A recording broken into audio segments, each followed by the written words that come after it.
नमस्कार, आपकी जन अदालत न्यूज़ से मैं हूं राजा भैया पाल। मैं इस समय उत्तर प्रदेश में हूं, जहां पर हमारे बीच में कानपुर की एक ऐसी शख्सियत जो किसी परिचय के मोहताज नहीं। आज रहा हूं पूर्व सांसद और समाजवादी पार्टी के राष्ट्रीय सचिव राजा रामपाल साहब हमारे साथ जुड़ रहे हैं। स्वागत है हमारे चैनल पर सर आपका। जी धन्यवाद। राजा रामपाल जी, अकबरपुर लोकसभा से आप दावेदारी कर रहे हैं इस बार? दावेदारी नहीं कर रहे हैं। हाँ। हम लोग तो जब से 1996 से चुनाव लड़ना शुरू किया है, ये नवा पार्लियामेंट है। हम न थके हैं न रुके हैं और न कभी कोई पार्ट टाइम शार्ट टाइम की राजनीति नहीं करते। हम तो whole time, whole life, whole heart काम करने का काम करते हैं। ईवीएम पर भरोसा है आपको? निश्चित तौर पे ईवीएम पे भरोसा तो नहीं है, लेकिन सवाल इस बात का है, कैबिनेट के बिना लाए ईवीएम खत्म नहीं हो सकता। जब तक आम आदमी पार्टिसिपेशन नहीं करेगी तब तक ईवीएम खत्म नहीं हो सकता है। जैसा कि आप देखते हैं, जंतर मंतर में आज की तारीख में सुप्रीम कोर्ट के वकील लंबे समय से धरना प्रदर्शन करने का काम करते हैं, लेकिन आज की तारीख में कोई भी भारत की संवैधानिक संस्था इंडिपेंडेंट नहीं रही। उसमें चुनाव आयोग भी है। तो जब तक चुनाव आयोग को विवश नहीं किया जाएगा, चुनाव आयोग का घेराव करके जब तक वो ईवीएम पर फैसला लेने के लिए मजबूर न हो, तब तक अगर आम जनता जंतर मंतर की ओर मूव करने का काम करे, पूरे ऑल इंडिया जो विपक्ष गठबंधन है वो सारे मूव करने का काम करें और दिल्ली को अस्त व्यस्त करने का काम करें, ताकि सुप्रीम कोर्ट भी इनिशिएटिव ले, लॉ एंड ऑर्डर की समस्या पैदा हो और चुनाव आयोग को तब तक कार्यालय से न उतरने दिया जाए जब तक वो ईवीएम के मामले में फैसला लेने के लिए मजबूर न हो जाए। तो अब समय बहुत कम बचा हुआ है लोकसभा चुनाव के लिए, ऐसे में अब ईवीएम पर कंट्रोल हो पाना मुश्किल होगा। तो 2024 में मोदी की वापसी हो सकती है, आपको लग रहा है?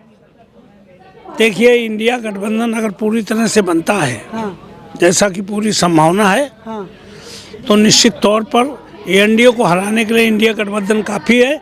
ईवीएम पे इतने लोग वोट डालने का काम करेंगे इस बार कि वो जो भी हैक करने का काम कर रहे होंगे वो हैकिंग भी फेल हो जाए।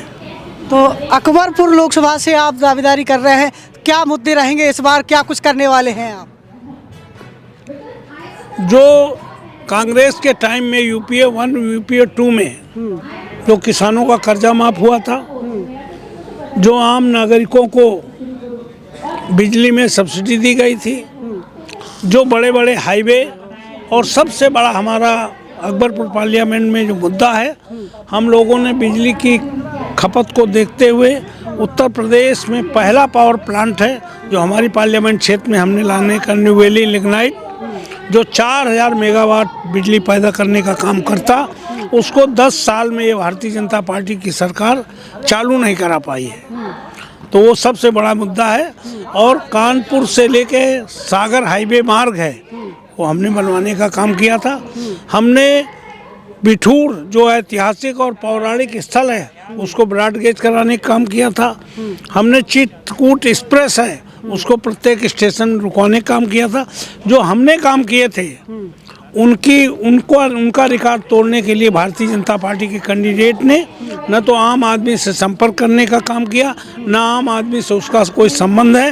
वो केवल मोदी की गारंटी पे जीतना चाहता है। इसलिए अकबरपुर लोकसभा में भारतीय जनता पार्टी के खिलाफ और हमारे सपा के पीडीए की तरफ पूरी तरह से एससी ओबीसी माइनॉरिटी के लोग मुखातिब हो रहे हैं। और हमने जो 20-25 साल में भरोसा पैदा किया है, उस भरोसे के दम पर हम लोग समाजवादी पार्टी को इस बार लोकसभा में जिता करके आदरणीय अखिलेश यादव जी के हाथों को मजबूत करने का काम कर सकेंगे। बिल्कुल। राजा रामपाल जी, इतने वोट आपको मिलेंगे कि राजा रामपाल जी इस बार लोकसभा चुनाव जीत जाएंगे? ईवीएम को लग रहा है कि ईवीएम पर कुछ संकट है? हमें लगता है कि ये पहला मौका होगा जो राष्ट्रीय अध्यक्ष आदरणीय अखिलेश यादव ने पीडीए का नारा दिया है। पिछड़े दलित अक़लियत के लोग जो 185% है, जब हमने राजनीति शुरू की थी तब भी 15-85 का नारा था। वो आज इस बार बहन जी मौन है। बहन जी इन 10 सालों में बाहर निकलने का काम नहीं किया। बहन जी पे लोगों का भरोसा टूटा है। दलितों को संविधान बदलने का खतरा, लोकतंत्र समाप्त होने का खतरा है।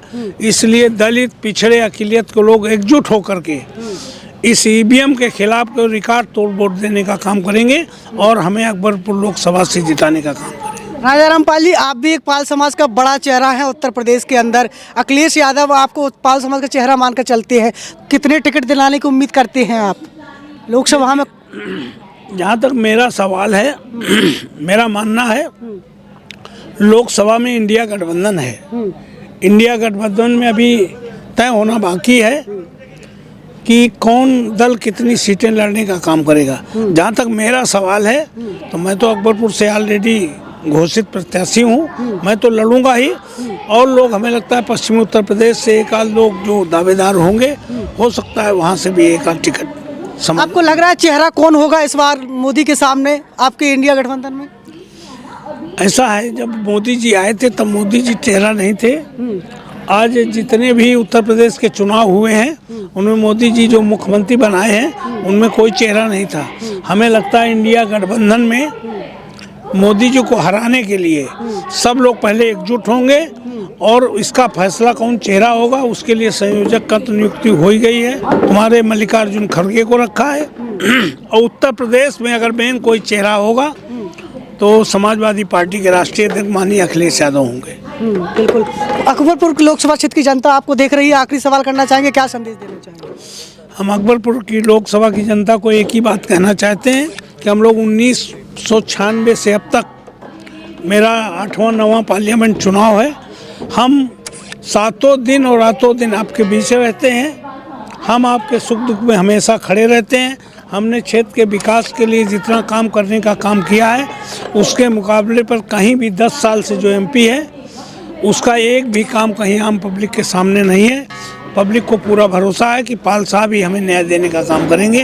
हमें पूरा विश्वास है कि इस बार इंडिया गठबंधन से समाजवादी पार्टी के प्रत्याशी राजा रामपाल हम होंगे और निश्चित तौर पर 2024 के चुनाव में हम सांसद बन के आएंगे। तो इस समय आपकी जन अदालत न्यूज के एक्सक्लूसिव इंटरव्यू में कानपुर में इस समय हमारी मुलाकात है पूर्व सांसद राजा रामपाल जी से हुई है और तमाम मुद्दों को लेकर हमने चर्चा की है। फिर भी आपके कोई सवाल है तो हमें लिखिए। बहुत बहुत धन्यवाद हमारे साथ बात करने के लिए। संख्या धन्यवाद। Thank you sir, thank you very much.